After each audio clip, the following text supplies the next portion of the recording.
తర్వాత జోసెఫ్ విజయ్ తొలిసారిగా ఢిల్లీలో పర్యటించనున్నారు. ఈ పర్యటనలో ఆయన ప్రధానమంత్రి నరేంద్ర మోదీ, ఆర్థిక మంత్రి నిర్మలా సీతారామన్లను కలవనున్నారు.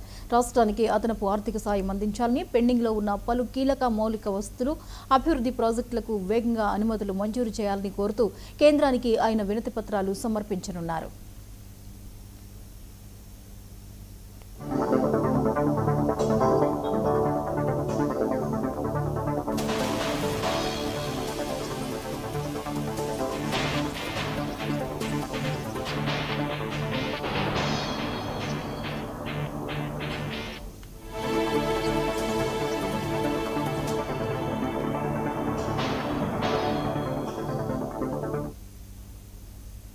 తమిళనాడు ముఖ్యమంత్రిగా బాధ్యతలు స్వీకరించిన తర్వాత జోసెఫ్ విజయ్ తొలిసారిగా ఢిల్లీలో పర్యటించనున్నారు. ఈ పర్యటనలో ఆయన ప్రధానమంత్రి నరేంద్ర మోదీ, ఆర్థిక మంత్రి నిర్మలా సీతారామన్లను కలవనున్నారు.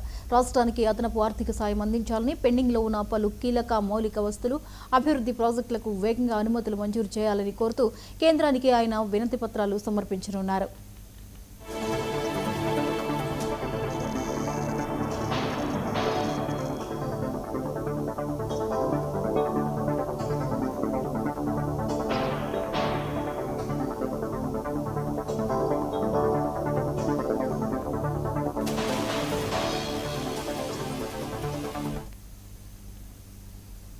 పశ్చిమాసియా దేశాల్లో రోజురోజుకు మారుతున్న అంతర్జాతీయ రాజకీయ ఉద్రిక్తతల నేపథ్యంలో కేంద్ర ప్రభుత్వం కీలక నిర్ణయం తీసుకుంది.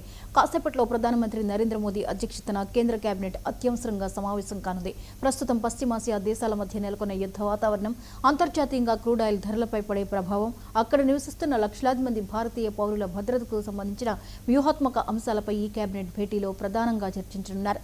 ముఖ్యంగా అమెరికా అధ్యక్షుడు డొనాల్డ్ ట్రంప్ ప్రతిపాదిస్తున్న అబ్రహం ఒప్పందాల విస్తరణకు ముస్లిం దేశాలు వ్యతిరేకత వ్యక్తం చేస్తున్నాయి.